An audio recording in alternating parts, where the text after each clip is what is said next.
ഒരിക്കലും പിരിഞ്ഞിരിക്കാൻ കഴിയാത്ത വിധം ഭ്രാന്തമായി സ്നേഹിക്കുന്ന കമിതാക്കളെയും ദമ്പതികളെയുമൊക്കെ നമ്മൾ കണ്ടിട്ടുണ്ടാകും. എന്നാൽ ഈ ഭൂമിയിലേക്ക് ഒരുമിച്ച് പിറന്നു വീണതുപോലെ ഒരുമിച്ച് മരിക്കാനും തീരുമാനിച്ച് അത് നടപ്പാക്കിയ ഇരട്ട സഹോദരികളെ പറ്റിയാണ് ഈ റിപ്പോർട്ട്. പ്രശസ്ത ജർമ്മൻ നർത്തകരായ ആലീസ് ക്ലെസ്ലറും എല്ലൻ ക്ലെസ്ലറും. ഇരുവരും ഭൂമിയിലേക്ക് ജനിച്ചു വീണതും വളർന്നതും നൃത്തം വെച്ചതുമെല്ലാം ഒരുമിച്ചായിരുന്നു. ദാമ്പത്യ ജീവിതത്തിലെ പ്രശ്നങ്ങൾ മുന്നിൽ കണ്ടും പരസ്പരം പിരിയാൻ കഴിയാതിരുന്നത് കൊണ്ടും ഇരുവരും ജീവിതത്തിൽ വിവാഹം കഴിച്ചതുമില്ല. നൃത്തവേദികളിൽ ഒന്നിച്ചെത്തി ആസ്വാദകരുടെ മനം കവർന്ന ആ നർത്തകിമാർ, കെസ്ലർ സിസ്റ്റേഴ്സ് എന്നറിയപ്പെട്ട ആ ഇരട്ട സഹോദരിമാർ, മ്യൂണിച്ചിലെ തങ്ങളുടെ വീട്ടിൽ വെച്ച് ജീവിതത്തിൻ്റെ വേദി ഒഴിഞ്ഞതും ഒരുമിച്ചായിരുന്നു. എന്നാൽ അതൊരു ഒന്നിച്ചുള്ള സാധാരണ ആത്മഹത്യ ആയിരുന്നില്ല. മലയാളികൾക്കിടയിൽ അത്ര പരിചിതമല്ലെങ്കിലും അസിസ്റ്റഡ് ഡെത്ത് എന്ന മാർഗത്തിലൂടെയാണ് ഇരുവരും മരണം വരിച്ചത്. ഇരട്ട സഹോദരിമാരായ ഇരുവർക്കും 89 വയസ്സായിരുന്നു. ജർമ്മനിയിൽ അസിസ്റ്റഡ് ഡെത്ത് അഥവാ ഒരുമിച്ച് മരിക്കാൻ ആഗ്രഹിക്കുന്നവർക്ക് അത് നിയമപരമായി തന്നെ ചെയ്യുവാൻ സാധിക്കും. ഈ സാധ്യത ഉപയോഗിച്ചാണ് ഇരുവരും മരണത്തെ വരിച്ചത്. 1950-60 കാലഘട്ടത്തിലാണ് കെസ്ലർ സഹോദരിമാർ നൃത്തരംഗത്ത് ശ്രദ്ധിക്കപ്പെടുന്നത്. ഒരു വർഷം മുൻപാണ് ഇരുവരും അസിസ്റ്റഡ് ഡെത്ത് രംഗത്ത് പ്രവർത്തിക്കുന്ന ഒരു സംഘടനയെ സമീപിച്ചത്.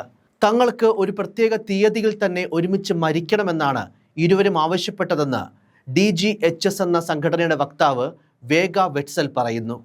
പോയ വർഷം ഇരുവരും ഒരു ഇറ്റാലിയൻ മാധ്യമത്തിന് നൽകിയ അഭിമുഖത്തിൽ തങ്ങളുടെ ഈ തീരുമാനത്തെക്കുറിച്ച് സംസാരിച്ചിരുന്നു. ഞങ്ങൾ ഒരേ ദിവസം തന്നെ പോകാൻ ആഗ്രഹിക്കുന്നു. രണ്ടിൽ ഒരാൾക്ക് ആദ്യം പോകേണ്ടി വന്നാൽ അത് ബാക്കിയുള്ള ആൾക്ക് താങ്ങാനാകില്ല എന്നാണ് ഇരുവരും അന്ന് പറഞ്ഞത്. തങ്ങളുടെ ചിതാഭസ്മവും ഒരേ പാത്രത്തിൽ സൂക്ഷിച്ച് തങ്ങളുടെ അമ്മ എൽസയുടെയും വളർത്തുനായ യെല്ലോയുടെയും അടുത്തായി സംസ്കരിക്കണമെന്നും ഇരുവരും ആവശ്യപ്പെട്ടിരുന്നു. 1936 ഓഗസ്റ്റ് 20-നാണ് ഇരുവരും ജനിക്കുന്നത്. കുട്ടിക്കാലം മുതൽ തന്നെ ഇരുവരും ബാലെ പരിശീലിച്ചിരുന്നു. 16-ാം വയസ്സിൽ കുടുംബം ഈസ്റ്റ് ജർമ്മനിയിൽ നിന്നും പലായനം ചെയ്ത് ഡിസിൽഡോഫിലെത്തിയതോടെയാണ് ഇരുവരും കരിയർ ആരംഭിക്കുന്നത്. 50-കളിൽ പാരീസിലെത്തിയതോടെ അമേരിക്കൻ ഗായകൻ എൽവിസ് പ്രെസ്ലിയെയും അമേരിക്കൻ ഇറ്റാലിയൻ ഡാൻസർ ഡോൺ ലൂറിയോയെയും കണ്ടുമുട്ടി. അവിടെ നിന്നുമാണ് ഇരുവരും ഇറ്റലിയിലേക്ക് എത്തുന്നതും വലിയ dance താരങ്ങളാകുന്നതും.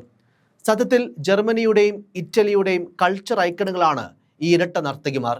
The legs of the nation എന്നായിരുന്നു ഇറ്റലിയിൽ ഇരുവരും അറിയപ്പെട്ടത്. എന്നാൽ ചില യാഥാസ്ഥിക ചിന്തകളിൽ നിന്നും കടുത്ത വിമർശനങ്ങൾ നേരിട്ടുകൊണ്ടാണ് കെസ്ലർ സഹോദരിമാർ ഉയർന്നു വരുന്നത്. അമേരിക്കയിലും ഇരുവരും ഏറെക്കാലം പരിപാടികൾ അവതരിപ്പിച്ചിട്ടുണ്ട്. 1986 വരെ റോമിലായിരുന്നു താമസം. പിന്നീട് ജർമ്മനിയിലേക്ക് മടങ്ങിയെത്തുകയായിരുന്നു. ഇരുവർക്കും പ്രണയബന്ധങ്ങൾ ഉണ്ടായിരുന്നുവെങ്കിലും വിവാഹം കഴിച്ചിരുന്നില്ല. തങ്ങളുടെ അമ്മയുടെ ദാമ്പത്യ ജീവിതത്തിലെ പ്രശ്നങ്ങൾ നേരിൽ കാണേണ്ടി വന്നതിനാൽ വിവാഹം കഴിക്കില്ലെന്ന് പിന്നീട് ഇരുവരും ഉറച്ച തീരുമാനമെടുക്കുകയായിരുന്നു. ഈ നവംബർ 17-ന് ഗ്രുൻവാൾഡിലെ അവരുടെ വീട്ടിൽ ഇരട്ട സഹോദരിമാർ മരിച്ചതായി മ്യൂണിച്ചിലെ പോലീസ് തന്നെയാണ് സ്ഥിരീകരിച്ചത്. മരിക്കുമ്പോൾ ഇരുവർക്കും 89 വയസ്സായിരുന്നു പ്രായം. ഒരു ഡോക്ടറും German society for human dying എന്ന സംഘടനയുടെ ഒരു അഭിഭാഷകനും അവർ സന്നിഹിതരായിരിക്കെയാണ് ഈ ആത്മഹത്യ നടന്നത്. ഇരട്ടകൾ ഒരുമിച്ചാണ് മരിക്കാൻ ആഗ്രഹിച്ചതെന്നും നഴ്സിംഗ് പരിചരണത്തിന് ആശ്രിതരാകാൻ താല്പര്യപ്പെട്ടിരുന്നില്ലെന്നും സംഘടന പിന്നീട് അറിയിച്ചിരുന്നു. എന്നാൽ എല്ലന് ഒക്ടോബറിൽ ഒരു സ്ട്രോക്ക് നേരിട്ടെന്നും അതുമൂലം ഹൃദയ സംബന്ധമായ പ്രശ്നങ്ങളും മണമറിയാനുള്ള അവരുടെ ശേഷിയും നഷ്ടപ്പെട്ടതായും ഇരുവരുടെയും ഒരു സുഹൃത്ത് പറഞ്ഞിരുന്നു. ഒരുപക്ഷെ തങ്ങളിൽ ഒരാളുടെ മരണത്തിലേക്കുള്ള ദൂരം കുറഞ്ഞു വരുന്നുവെന്നുള്ള ഇരുവരുടെയും തിരിച്ചറിവ് കൂടിയായിരിക്കാം ഒരുമിച്ചുള്ള ഈ മടക്കത്തിന് പിന്നിലെ കാരണം.